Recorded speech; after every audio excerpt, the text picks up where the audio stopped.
Namo Buddha Bhagavato Arahato Namo Namo Buddha Namo Buddha Bhagavato Arahato Namo Namo Buddha Namo Buddha Bhagavato Arahato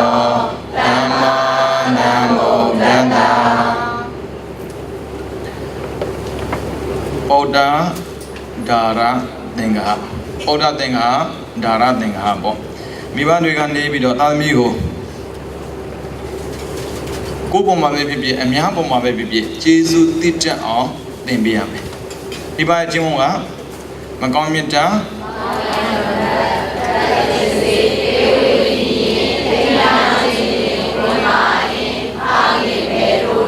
Obi Kolo Koloba Tadamiga Tadmi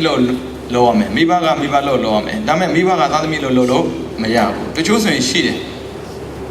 Tadamidia, Lady Chilia, Flanibi, at the genie, Kuti, Conjuinido. Tadmi Lome logo, Mibaga, Baloda. Mibalo to Bianade, Magomian Hade. Magona Dame, Canyon, Conda Nuame. Bidaman as Sagana Biose, Agudo Gule, Diame. Gudole, Diame. Oh, Mingla Sagana Biose. Bala John Diame, Bandida John Diame. Lungadia would thin any yama, Piazzo as a Gabiolo, Maya. Shilula may look him there. Within a while, by force net, post they loaded it. Shiko, no. To me, Jama Gila, 2 Abibono, the environmentalist signed it. Commanding Magilla, the Glidia, Piago, Nibo, Segum Shibu. Also, do a Alon, Shikuninamu, Shikumabe, and the second Magilla, the Glidia, the Blomle. Kagoyo, Piazza Shilula me, hey, Nino Deti, Tolumia, Jai, Najin Dohari. Piamishida was she the bone and Aru, Chocolate, Chico Kane, Piedore. As a Macomida, wasn't what Piao in Biomas at the Ayuare. Miss of Yagura, Waglimity of your Gurili, Waglimity, Piano, Cabin of Piao, Mina Ginida. Tabi me, Parmi Pida Tida, Mia, Sambido, Parmi Pida, come up here, Piodesega. Hey, Wagli. Me Male Kanagoshi, Abolishi, Nale Kanagoshi, Abolishi, Abokanago, me bam to me Totoro. Do a Naji on Yoma, Babizo, Taradia, take Arcono, Taradia, get on your Yuara.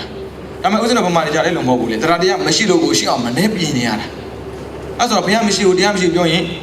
Mionovo. As of Pianco, Minginess, Magli, Miss of Biodesega. Your diamond better day, Dom better day. Diami, Army Mammy. I'm also not Tiana, but there be Machin and the Lunga Diago, Piago Piai, Mamimu. I know Tiago Chenhane. They also not hanging at the Pura Mobile, Magonas and Mabione, Gonas and Bioame. Magonas in Malone, Gonas and Loame, Magonas and Maduine, Gonas and Duame. Eh, and also Blue Hamu, Tembia Male, Vivaria, Mila de Camba, Lusa Sevago, Tizo. Lusa Sevamo was to Kuzio Piota Lude. Can't never there's no Soma Rome. Amigo, Macomia down, oh. As all, Panadi Bada was no definition point in the Yama. Better no Pipino, I Mataya, oh. Apilole, to a chain now, Gadeli, Mane, Chin Macao, Taka Wenine. Namataga, Kawamuma being a chin element, Chinti Wamabo. To live at the Shin engine, not at the Shin engine, Sago Yam Lunero, not about me, Naga Naomi, Chinga, the Wabi. Beat up your city. Your lame, you see a dead there. To me, they're lily. How Milanebo, do a Sazia La Shasana, but what pay sign Yabale, not at the beginning the cook. Shall we not tell her? But that bunny, my visitor, was no one. Compassion. Grunas or she was yare, Arabanes and understanding this time. I, Najin the low. Tule Najima, Tam Najin Tule, Najima Mobo. Daniel Batuguma, Nisabane, Tada Okanata, Nisara in Biobiane. Nisabuno, Dokamabia Uno, oh, Namiga, take Sanada, taking another swing. Tuma, do you see a maybe she Masama, as a maybe Yoda than to lobby. Bida Dana Dana. They might be Sishide, Talu Jimio, but do be a Siguma, say, I'm a Masine. Use a Jam Shibu, not the Vida by law soda. To a ကလေးဆိုတော့မိုင်လောက်သူတို့မသိဘူးတနေ့ပဲဆိုတီလာဆိုသူတို့နားမလဲဘူးဒါပေမဲ့ဆိုတော့ဘိုင်လောနဲ့ပြန်6တင်6ရတယ်မယူနဲ့နော်စင်ကွန်စပိုးဆိုးတယ်ခိုးပြီးဆိုရင်သားရေးအမေနဲ့ခွဲပြီးနေရမှာနော်ထောင်ထဲဝင်ပြီးဆိုရင်သားနဲ့အမေတွေးဖို့မလွယ်တော့ဘူးသားအမေမချစ်ဘူးလားချစ်တယ်ဆိုရင်သူမြတ်ပစ္စည်းမခိုးနဲ့ဒါမဲ့အမေကိုပြောအမေတတ်နိုင်ဝယ်ပေးမယ်ပေါ့သူအရိနနာအကျိုးသူတို့မသိဘူးဘာနာတိပါဒအကျိုးသူတို့မသိဘူးနားမလဲဘူးနားမလဲကလေးကိုနားလဲတဲ့ပုံစံနဲ့သွားမရှင်းနဲ့မိဘကသားသမီးနားလဲအောင်ပြောပြီးတော့ကာမီသမီးဆာဆာတာဒီရွယ်တော့ကာမီသမီးဆာဆာတာမလုပ်ဘူးလေဒါမဲ့အသက်လေးနည်းနည်းကြီးလာပြီဆိုရင်သူများသားမယားကိုစိတ်ထဲမှာပြင်းမနဲ့နော်သားမှာအမေရှိတယ်အမေကိုတခြားလူတယောက်ကစော်ကားမဲ့ဆိုရင်သားဘယ်လိုနေမှာတော့မခံနိုင်ဘူးတူတူပဲသားကသူများသမီးကိုဒီလိုဆိုရင်သူများမိဘကိုဒီလိုဆိုရင်ဒီလိုပဲလာမှာပဲဒါကြောင့်အမေကိုချစ်တယ်မလားအမေချစ်ရင်လေအမေနဲ့တူတဲ့မိန်းမတွေကိုမစော်ကားမိစေနဲ့ဒါကာယကံ၃ပါးကိုထိန်းခိုင်းတာဝစီကံ၄ပါးရှိတယ်ဝစီကံ၄ပါးလည်းဒုစရိုက်ပဲဒုစရိုက်ဆိုတာမူသားမပြောဘူးနော်မူသားပြောရင်သားကိုလိမ်ရင်သားကြိုက်မလားသားမကြိုက်ဘူးအဲ့တော့သားသူများလည်းမလိမ်နဲ့မှန်နေတာပြောဒါမဲ့လေယာလောက်တစ်ထိသားမနေနဲ့လေအဲ့လိုတော့ပြောရမှာပေါ့ပြီးတော့ပြီးသူနာပါစားသားရဲ့သူများတင်ပြောစရာကိုမလို့သားအလုပ်ကိုသားလုပ်သူများတင်ပြောပြီးဆိုရင်အစင်တန်းဆိုတာရှိတယ်ကွအမေတို့အစင်တန်းကိုကြည့်လိုက်အမေတို့အဖေပဲကြည့်ကြည့်အမေပဲကြည့်ကြည့်သူများကြောင့်လုံးဝမပြောဘူးနော်သားကြဘူးလားသူများကြောင့်ပြောတာအမေမကြဘူးအမေလိုအဖေလိုသားကြိုးစားနေရမယ်သူများကြောင့်ပြောစရာမလိုဘူးပြီးတော့ဆဲတာဆိုတာမဆဲရဘူးနော်အမေတို့မျိုးတဲ့မှာရိုင်းတာမရှိဘူးအမေတို့ရှက်တယ်သားရဲ့မဆဲနဲ့နော်သားကဆဲလိုက်ပြီဆိုရင်အမေကိုအရှက်ရစေတာနဲ့တူတူပဲအဲအမေချင်းရင်မလုပ်ပါနဲ့သားရဲ့သားအချစ်တာကိုဘယ်လုပ်ပါမလဲသူ့ဆိုင်ဖဲဘာမှမပြောနေဘာမှနားမလဲဘူးအဲ့လိုဒီညံကောင်းတာမဟုတ်ကိုယ်လည်းပြန်မေးကြည့်အောင်သစ္စာလေးပါပြောရင်သစ္စာလေးပါသိသိရအောင်လည်းတကယ်မခက်ဘူးလားကိုညံနဲ့ဆိုင်တဲ့တရားကိုကြားတဲ့အခါမှာတော့ကိုကအဲ့လိုမလိုက်နိုင်ဘူးသူတို့လည်းပဲလိုက်နိုင်ပါမလဲပြီးတော့တန်ဖတ်ပလာပါသူများအကြောင်းကိုအရင်မရဖမ်းမြပြောနေမဲ့စာသားရဲ့စာလာဖတ်နေလားသားရဲ့အတိကိုတိုးတက်စေတယ်သူများကြောင့်ဘာထုမှတော့စာလာဖတ်နော်စာဖတ်လားရတယ်ဒီပေကြည့်အဲ့ဆိုဘာပဲပြောဝစီကံပိတ်သွားတာပေါ့ပြီးတော့ဘိဇာပြပါတာမိစ္ဆာတိသူမြပစ္စည်းကိုစိတ်ထက်ကောက်တော့မလိုချင်နဲ့နော်သူမြကိုစိတ်ထက်ကောက်တော့မပြင်းမနဲ့နော်ပြီးတော့သားရည်မကျဉ်းတဲ့စိတ်တော့မမွေးနဲ့သားရည်သားရုပ်ဆိုတတ်တယ်ရုပ်ထအောင်ဆိုရင်စိတ်ကိုအပြင်းပြီးနေရတာသားကရုပ်လှချင်တာပဲအမေလည်းလှချင်တာပဲစသည်ပဲပြောရတာပေါ့ပြီးတော့မိစ္ဆာတိဆိုတာဒါပြောလို့နားမလဲပါဘူးမိစ္ဆာတိကအယူမမားစိန်နဲ့တော့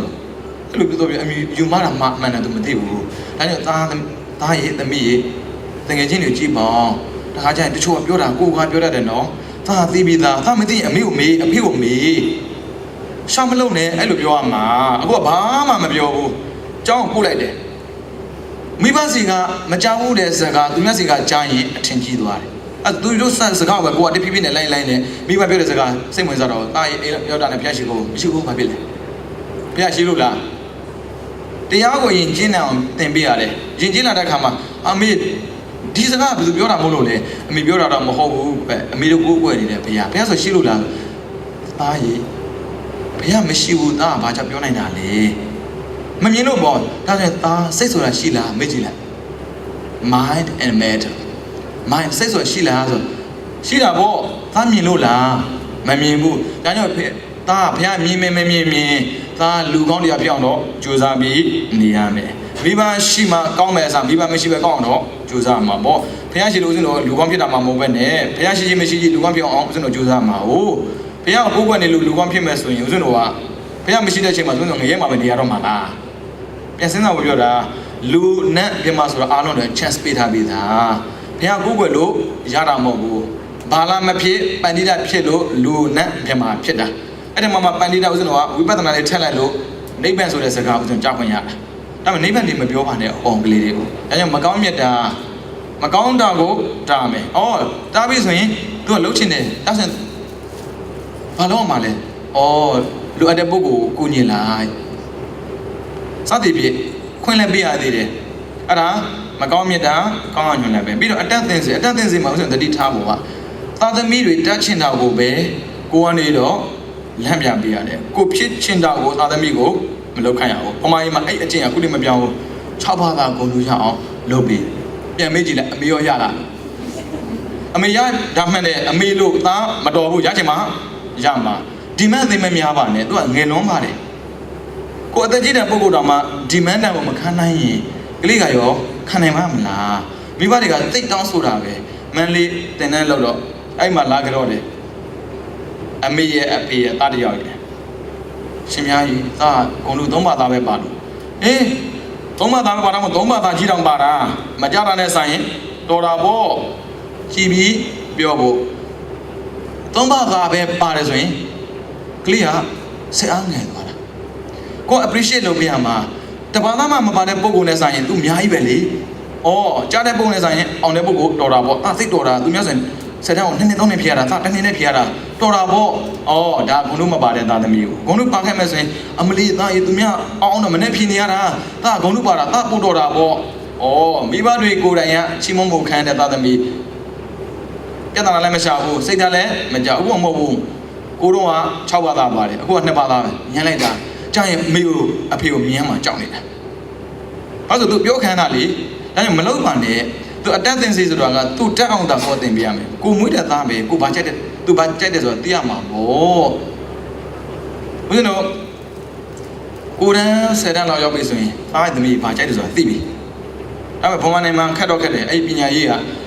ဘွယ်ရပြီးဘာလို့အမှန်းမသိတဲ့ဖြစ်ရှိနေတော့ဘာလို့လောအမှန်းမသိဘူးတကယ်လို့သာပေါ့နော်ထုံးတောက်တဲ့နိုင်ငံတိုးတက်တဲ့နိုင်ငံတွေမှာဆိုရင်ဘွယ်ရပြီးတဲ့ပုံမှာလှုပ်เสียအများကြီးရှိတယ်လှုပ်เสียအများကြီးရင်သူ့မှာဘာလို့မဆိုသူသိပြီသားသူလှုပ်ချင်တာပဲကိုထုံးပြီးကိုလှုပ်ချင်တာသူ့မခိုင်းပါနဲ့သားသမီးဒီမိဘရဲ့ကြော်မဟုတ်ဘူးနားလည်ဖို့အဲ့ဆိုရင်သားသမီးကိုကြုံလို့ဆက်ဆံခဲ့ကြည့်အိမ်ဖော်တွေကအိမ်ရှင်သူ့ကိုကြုံလို့ဆက်ဆံရင်ဘယ်တော့မှပြန်မလာဘူးဘယ်တော့မှခေါင်းထဲထည့်ပြီးတော့စကားပြောမှာမဟုတ်ကောင်းကြောင်ပြောမှာမဟုတ်ဒါကြောင့်သားသမီးကိုကြုံလို့မဆက်ဆံရဘူးဒါဆိုရင်ဘာလို့မှလဲတခင်လုံးနဲ့ဆက်ဆံဖို့မဟုတ်ဘူးသားသမီးကိုသားသမီးလို့ဆက်ဆံသူဘာတတ်ချင်တယ်တတ်ချင်တဲ့ဟာကိုလုပ်ပေးသိဒီမှမများနဲ့ရတဲ့ဟာကို appreciate လုပ်ဘာတတ်ချင်တယ်တတ်ချင်အောင်တော့ကိုပြောမှာပေါ့ကောင်းတာမကောင်းတာကိုပြောပြီးသားလေလူကောင်းတွေကဖြစ်နေပြီပဲသူ့ကိုယ်သူသိနေပြီပညာတတ်မှဖြစ်မယ်ဆိုသူသိပြီသားသားကနေခဲ့ရမှာအမေတို့ကသွားတော့မှအဲ့ဒီအချိန်ကပြောရမှာက9နှစ်6နှစ်မဟုတ်တော့ဘူးအဲ့ဒီကလေးက16 16ရောက်လာပြီနားလည်ပြီသိချင်းတရားနားလည်လာပြီအမေတို့ဖေတို့ကသွားမှာသားချန်ခဲ့မှာပညာမတတ်ဘူးဆိုရင်စီဝါရှာတာသိခဲ့တယ်တောက်တယောက်တည်းနေခဲ့ရမှာနော်သမီးတယောက်တည်းနေခဲ့ရမှာနော်သူ့ကိုယ်သူရက်တင်နေအောင်ကိုယ်ကသင်ပေးရမှာအခုအမြဲတမ်းကိုယ်မှာပဲမိစေခြင်းတယ်ဝေးသွားတာလဲဟန်လာလူမျိုးကြီးဖြစ်လဲအိမ်မှာနေကိုယ်သိပြီးသွားဟိုမှာဘာမှမလုပ်တတ်ဘူးအဲ့ကြောင့်တက်အောင်သင်ပေးပါတဲ့ပြီးတော့ပြေးဝေနေရင်ဟုတ်တယ်အရင်ကြီးထုတ်ပြရတော့မယ်မကောင်းမြတ်တဲ့ကောင်းညွန်လဲဆိုတဲ့တိုင်သူကလူကောင်းဖြစ်သွားပြီအတတ်သင်စီဆိုတဲ့တိုင်သူကလူတော်ဖြစ်သွားပြီလူကောင်းလူတော်ဖြစ်သွားတဲ့ပုံကိုတယောက်စီပွားရေးလောက်ကိုလုပ်ရမယ်ဘာကြောင့်ဆိုသူတယောက်တည်းဘဝရှင်းသန်တာမဟုတ်ဘူးအများတွေဘဝရှင်းသန်တာပညာသင်တဲ့နေရာမှာဒီတိုင်းပဲဦးဇင်းတော်ကဆင်းတဲ့ပုဂ္ဂိုလ်ကြီးတော့ပညာမတတ်လို့ဒီလိုဆင်းရတာနော်တာပညာမတတ်ဒီလိုဆင်းရမှာဘာမှမပြောနဲ့ပညာမတတ်ပဲချမ်းသာတဲ့ပုဂ္ဂိုလ်အကြောင်းဖတ်ကြည့်သူပြောလိုက်မယ်ပညာမတတ်ပဲချမ်းသာတာပဲပညာတတ်စရာမှမလိုတာအဲ့လိုပြောလာနိုင်မယ်ဒါဆိုဦးဇင်းတော်ကပြောလဲဆိုတော့သားရည်တွေ့လားသူတို့ကအတိတ်ကံမကောင်းလို့ပဲဖြစ်ဖြစ်ပိစုပန်မှာမိဘတွေမကောင်းလို့ပဲဖြစ်ဖြစ်ပညာမသင်ခွင့်မရလိုက်ဘူးအဲ့ကြောင့်သိပင်ပန်းနေတာသားသာပညာတတ်ပြီးသူတို့သင်ပေးခဲ့မယ်ဆိုရင်သူတို့အဲ့ပညာတတ်တဲ့အတွက်ဒီလိုအလုပ်လုပ်ရမှာမဟုတ်ဘူးသားပညာမြင်မှသင်တော့သားသင်နိုင်မှသူများကိုကူနိုင်မှအဲ့လိုသင်ပေးရမှာရင်းနှီးထုတ်ပေးတယ်မှန်တယ်သူများစီကရင်းနှီးယူတာနဲ့ဆိုင်မိဘစီကရင်းနှီးယူတာပိုကောင်းတာပေါ့သူများစီကဆိုရင်ချီရတယ်အတူတွေအများကြီးတက်တယ်မိဘစီကရင်းနှီးထုတ်ပေးတယ်ဒါကြောင့်မို့မိဘမဖြစ်ခင်တည်းကတွေ့ထားပါကြောက်ကြောက်ကိုမြင်မြူပါနဲ့မိမကိုမြင်မြူပါနဲ့နောက်ထပ်ပေါ်လာမယ့်ပြဿနာရှိနေသေးလို့လူတွေကအဲ့ပြဿနာဘယ်တော့မှထပ်မတွေ့ဘူးပထမဆုံးမြင်တာနဲ့ပြဿနာဖြေရှင်းခြင်းနဲ့မမြင်တဲ့ပြဿနာအများကြီးကျန်သေးတယ်အဲ့ပြဿနာရှင်းဖို့ကမပြီးနိုင်ဘူးကလေးတယောက်မွေးတာကြာရင်တော့နှစ်ဆာလောက်သူ့မွေးယူပါတာကို့မှာရှိတဲ့အင်အားလုံးနှစ်ဆာလောက်ပြန်ပေးရမှာပေးနိုင်ပြီလားစိတ်ကူးမရင်နဲ့ပြုLife is not a tree ဘဝဆိုတာစိတ်ကူးရင်မဟုတ်ဘူးဒါပေမဲ့ဘဝမှာသိစိတ်ကူးရင်တာပဲမရဘူးဘာဖြစ်လို့လဲကိုယ်ကမိဘဖြစ်လာပြီဆိုရင်ဒီနေ့ပြန်လာမှာမို့လို့အရင်နေ့ကိုယ်ပြန်ထုတ်ပေးရမှာလေကိုယ်ရင်းနှီးမရှိရင်မိဘရင်းနှီးမရှိရင်သားသမီးဘယ်လိုထုတ်ပေးမှာလဲဒါဆိုဘာပဲပြောကိုသွေးကိုသားတွေကိုနားမှာရှိနေရင်ကိုစကားနားထောင်လွယ်တယ်ကိုသွေးကိုသားအဝေးမှာရှိရင်ဘာစကားနားထောင်လိုက်မယ်ဆိုကိုမသိဘူးဒါပေမဲ့မိဘတွေကိုယ်တိုင်မွဲနေတာအတိတ်ကမကောင်းရင်ပစ္စုပန်မှာညံတဲ့အစည်းအဝေးရှာတာပေါ့မချမ်းသာသေးဘူးလားယောက်ျားမျိုးနဲ့ရောမိန်းမမျိုးနဲ့ရောချစ်တာမှန်တယ်အဲ့အချစ်တစ်ခုနဲ့ နောက်ထပ်ပေါ်လာမဲ့လူတွေရဲ့ဘဝကိုဖြစ်စေတာမျိုးမဖြစ်စေနဲ့စိတ်ကူးမြင်နဲ့အဲ့ဆိုရင်အင်းကြီးထုတ်ပြီးပေါ်ကလွယ်လွယ်လေးရပြီပါရော့ယူတော့မှန်တာပေါ့လူကောင်းလည်းဖြစ်နေပြီပြန်လက်တက်နေပြီဒီနေ့တော့မထိုင်ခန့်နဲ့လေတချို့ရှိတယ်မလီတသက်စားမကုန်ဘူးငါသားလှုပ်ဆရာမလို့ဘူးတဲ့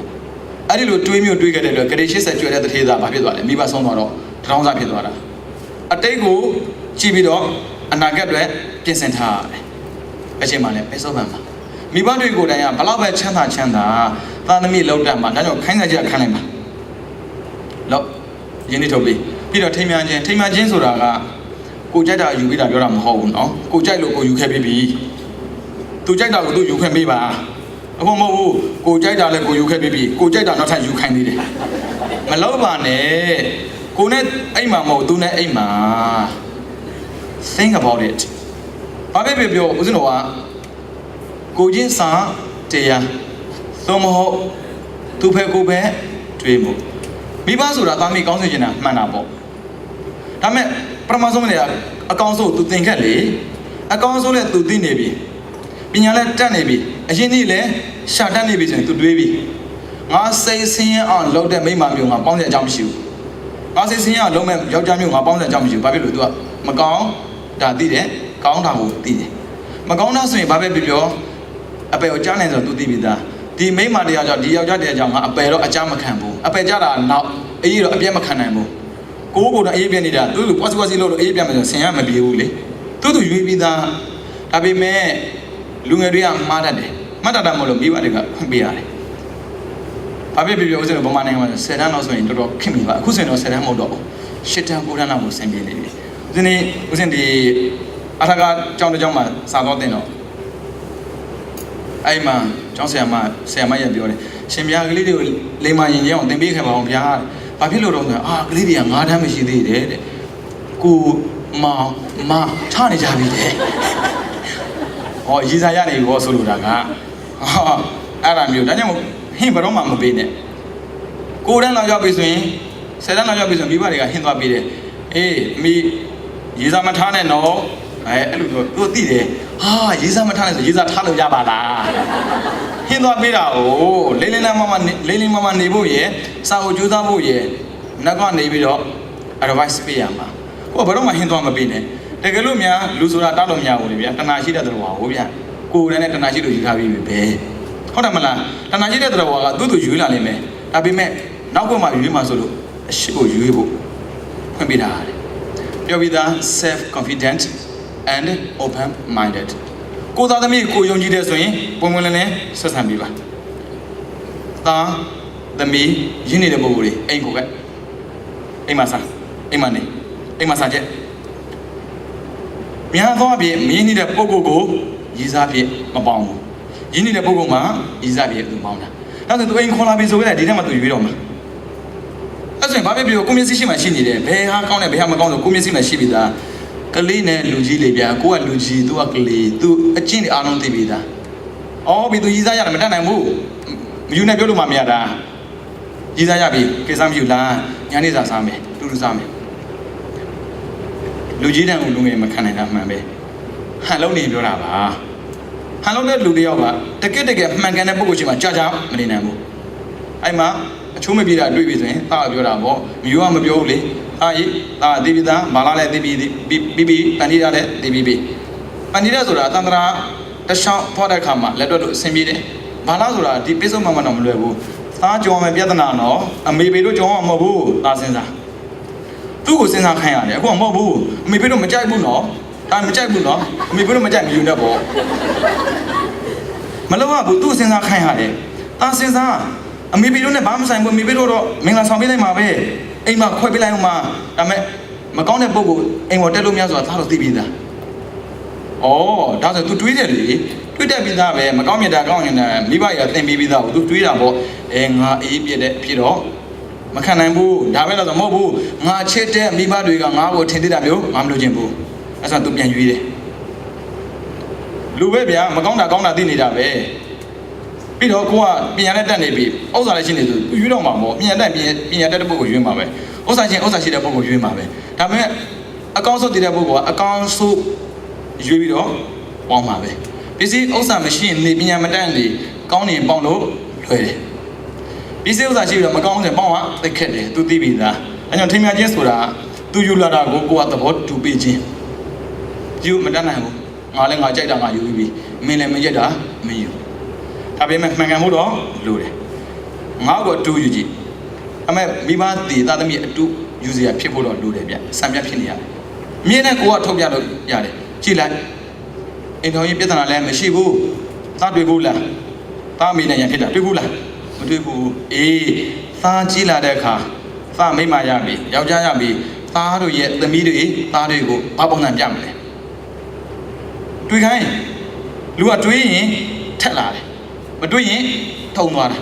အခုမဟုတ်ဘူးမိဘကပဲတွေးပေးတယ်မိဘကပဲလုပ်ပေးတယ်စောင်းစရာလည်းမိဘပဲချက်ပေးတယ်အသက်ကြီးပြီး80 80ချင်းနေထမင်းချက်ပေးတော့သားသမီးကမချက်တတ်ဘူးမိဘရုပ်တရက်တည်သွားတယ်သားသမီးကတောင်းစားအောင်စဉ်းစားဖို့ပြောတာအများကြီးလိုအပ်တယ်ဗုဒ္ဓဝါဒရှင်းရှင်းနေရကိုတောင်းကိုယူဖို့ဒါဆိုမိဘကသားသမီးမှာတောင်းဝန်ကြည့်ဖို့ဆိုရင်မကောင်းတာကိုတားနိုင်ရမယ်ကောင်းတာကိုပြနိုင်ရမယ်ပညာတတ်အောင်သင်ပေးရမယ်အရင်ဒီ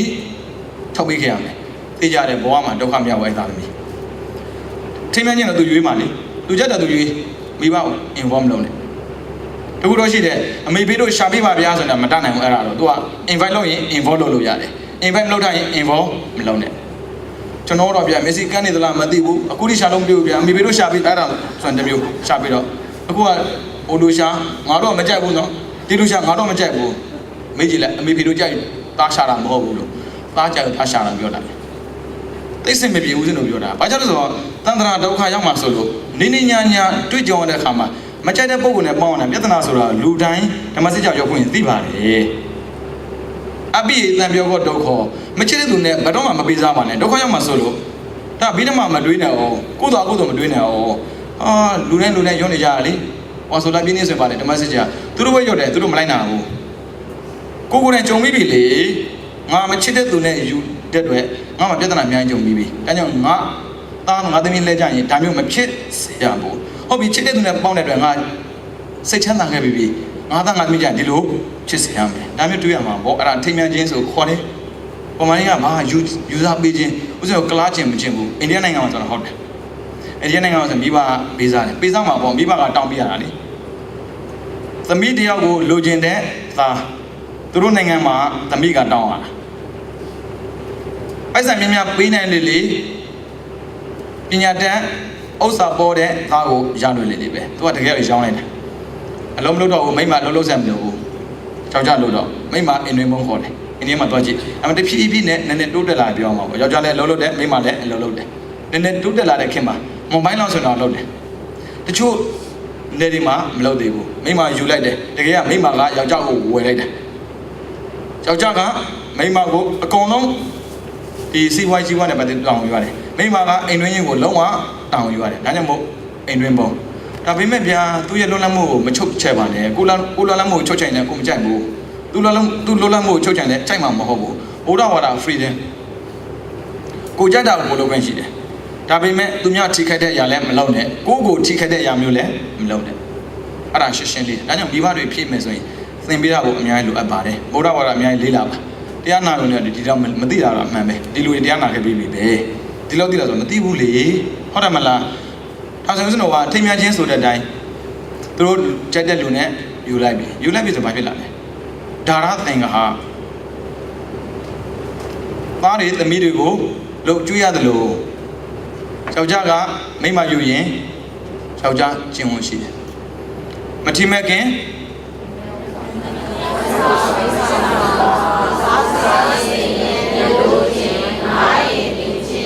အမလီအပြတ်နေကြတာ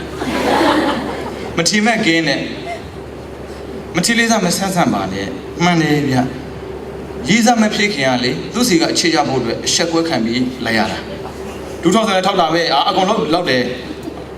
အဲ့ဒီပုံစံမျိုးနေပါလားကျွန်တော်မဟုတ်ဘူးပေါ့ဒါပေမဲ့သူလည်းသခင်မဟုတ်ဘူးလေချစ်ခင်နေဖို့တော့လိုတယ်ဒါပေမဲ့ရပြီးရင်လေမလေးမစားနဲ့ဆက်ဆံတာမျိုးရှိတယ်ဘာဖြစ်ပြီးအမျိုးသမီးရဲ့အချောချိုက်တယ်ဆိုတော့ဟုတ်လားမသိဘူးအချောချိုက်မှာပေါ့ဒါပေမဲ့ချောချိုက်ရင်တက်မဟုတ်ဘူးနော်နုညံ့ပြောတာလည်းကြိုက်တယ်အဲ့ဒါပုံရပြောနေတာသိစင်မပြေဘူးနော်တရားတိုင်းပြောတာဘာဖြစ်လို့သူဒီ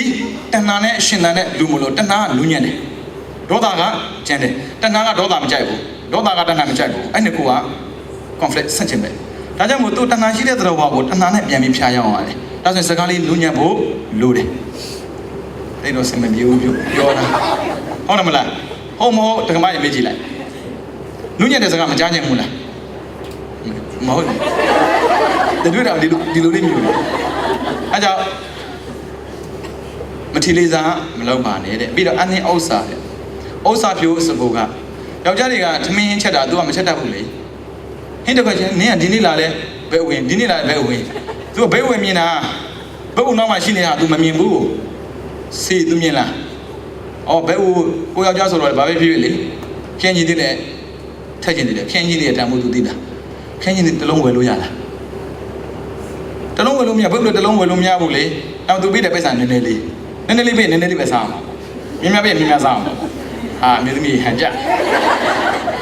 ဟုတ်တယ်လေမြင်မြစားရင်နည်းနည်းပြီးလို့မရဘူးဥစဉ်တော့စားဖို့တပွင့်ဝယ်လို့မရဘူးစားထဲမှာဆိုရင်စားကဥစဉ်တော့ဘူးနဲ့ဝယ်ရမယ်အထုံးနဲ့ဝယ်ရမယ်အဲ့ဒါကိုလည်းသိဖို့လိုတယ်စားတဲ့နဲ့မရဘူးလေဗျာစီလို့တဲ့လေအာနင်းရင်လည်းချက်ကြည့်လိုက်ပြောသလားမလွယ်ဘူးတရက်တဲ့ချက်ကြည့်တော့မဟုတ်ဘူးတလားလောက်ပဲချက်ကြည့်ကြည့်စိတ်တကြဖို့ကောင်းလာတာနေတန်းကြာပဲစားရမယ်ဆိုရင်ဒါပေမဲ့ကိုချစ်တဲ့သူတရားမယိုးဝစေနဲ့ဆိုတဲ့စိတ်နဲ့ချက်ကြွေးတာတော့အော်စရာဒါပေမဲ့ဒီမှာတော့မဟုတ်ပါဘူးဒီမှာဖုခေါ်သွားတာချက်ကြွေးတော့ဦးစင်စဉ်းစားကြည့်တယ်သူတက်သက်လုံးပေါအောင်ပါနော်တနေ့မဲ့ချက်ကြွေးကြည့်365ရဲ့အမျိုးသား365မျိုးသူချက်တတ်ဖို့လိုသေးတယ်အခုတနေ့လာနေတာပဲဘယ်ဦးပြောဘယ်ဦးကြောအဲ့ကြောင့်အန်နေဥစ္စာတဲ့ဥစ္စာကိုအန်နေရတယ်ဘာကြောင့်လဲသူကစီမံခန့်ခွဲတွေမှာတိတ်တော်တာဗျယောက်ျားတွေဈေးဝယ်တာနဲ့မိန်းမတွေဈေးဝယ်တာမတူဘူးလုံးဝမတူဘူးယောက်ျားတွေကတွေ့တာနဲ့ဝယ်ချလိုက်တာကစုံရပြောရင်ကစုံရကောက်ယူသွားလိုက်တာပဲနွမ်းတာတွေသေးတာကြီးတာမသိဘူးဟင်းချက်ဖို့ဆိုရင်ကစုံရသေးတာကိစ္စမရှိဘူးကြော်ဖို့ဆိုရင်ကစုံရကြီးမှရတာလေပြောင်းပြန်နေပြီဖုန်းရင်ပြောနေရတယ်နော်ဒါသိမှာပေါ့ဒါကြောင့်မြို့သမီးတွေဈေးတဲ့ဝင်ပြီဆိုရင်လေပထမဆုံးတွေ့တဲ့ဟာကိုသူကြည့်လိုက်တယ်ရှာဝီကြီးတနာရေးကြတယ်ဒီတစ်ချက်ကိုသူတန်ဖိုးထားတာပြီးတော့ပြန်လာတော့လေဒီဟာပဲပြန်ဝင်လာဒါပဲလေအဲ့ကြောင့်ယောက်ျားတွေဈေးသွားတာနဲ့မိန်းမဈေးသွားတာမတူဘူးမိန်းမဈေးသွားဝင်ကပါလို့ပဲကျူဘတ်တော့အမျိုးပဲယောက်ျားကြတော့မဟုတ်ဖြောင်းသွားရောဝဲချလာတယ်အဲ့ဆိုသူကပိုက်ဆံတန်ဖို့မထားဘူးမိန်းမကြတော့ပိုက်ဆံနဲ့တန်ဖို့ထားတယ်ပြီးတော့ပစ္စည်းကိုလည်းတန်ဖို့ထားတယ်အဲ့လိုတန်ဖိုးထားတဲ့လူရဲ့လက်ထက်ကိုပတ်စံထည့်ပေးရတာအခုခေတ်ဆိုတော့ဆင်ပြေတာကိုနှစ်ယောက်ဆုံးစီးပွားရှာရတယ်ဟုတ်မလားမိမတွေကအကောင့်ကိုကင်ထားတော့အကောင့်ထဲမှာဘယ်လောက်ရှိတယ်သိရယောက်ျားရပါတော့မေးကြည့်လိုက်သိဘူးငါမိမကင်တာအဲ့ဒါပေါ်လည်းသိရမှာပေါ့ဗျလူတဲ့အချိန်မှာသွားတောင်းနေတော့ဆက်မပြေဘူးကိုတဲ့ထက်မှာလည်းနည်းနည်းပေါ်ကချမ်းမယ်ဒါကြောင့်အနေဥစ္စာဆိုအားလုံးအပ်ဖို့ပြောတာမဟုတ်ဘူးနည်းနည်းပေါ်ကအပ်ထားပေါ့နည်းနည်းပြန်ရှော့ရတာရှင်မကောင်းဘူးဦးစင်ဘောတာယောက်ျားတကားတကမရောလေတကားကြတကားရဒီလိုဖြစ်နေမှာအဲ့တော့တဝက်လောက်အပ်ပေါ့ပြီးတော့မိစ္ဆာမှာဒါတော့ပြောစရာမလိုပါဘူးဟုတ်တယ်မလားဘယ်သူမှဂျီလို့နာမကြိုက်တယ်လို့ဘယ်သူမှ overtake မကြိုက်ဘူး overtake နဲ့ဂျီလို့နာပေါင်းရင်တော့စီချိုယောဂဖြစ်မှာပဲလူတွေကဥတူရတယ်လေကိုချစ်တဲ့သူတရားကိုပဲချစ်ချင်တာသူမျက်နှာစကားပြောလို့ဆိုရင်အလိုလိုဦးကခွေးနေတာအဲ့တော့ဘာပဲပြောလေမမားကိုအရေးကြီးတယ်ပြောကိစ္စမရှိဘူးမှားတော့မမားနဲ့မှားတော့မကြိုက်ဘူးပြီးတော့ဝစားဆင်ရင်လည်းဝစားတော့ဘာပဲပြောဗျယောက်ျားလေးလည်းပုံမှန်လေးလာထားပါကိုမိတ်မှာကြိုက်တဲ့ဝေါ်လေးကိုဝယ်ပြီးပူကောင်းတာပေါ့ဒါအခုကတက်တက်လို့သူဝယ်ဘောနေရတာမတူတဲ့ချက်ကကိုဝယ်ပြီးတဲ့အဝေါ်ကိုဝယ်ရင်နံပါတ်1မေတ္တာပါတယ်နံပါတ်2ချစ်ချင်းတရားပါတယ်နံပါတ်3သစ္စာတရားပါတယ်အကုန်ပါတယ်အဲ့ကြောင့်ကိုဝယ်ပေးတဲ့ဝန်းနဲ့ကြက်တလောက်ကြောအားကိုဂုံတက်တယ်ဟာဒါရောက်ကြဝယ်ပေးတာဒါကြက်တူသွားမစေပေါ့လက်ရှိတော့လက်ကောက်ဝှချင်တယ်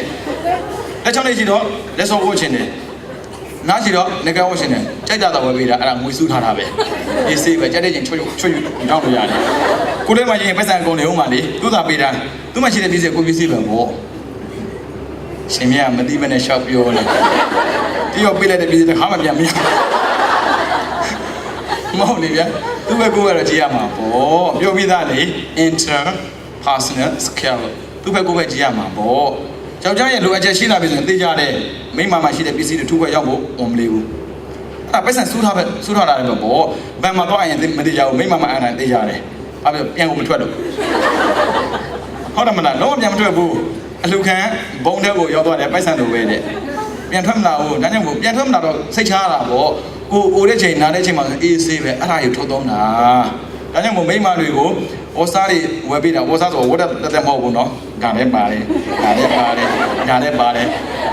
အကုန်လုံးဟုတ်မလားတချို့ဆိုရင်သွားအစားရွှေသွားလေးလောက်ချင်တာပဲ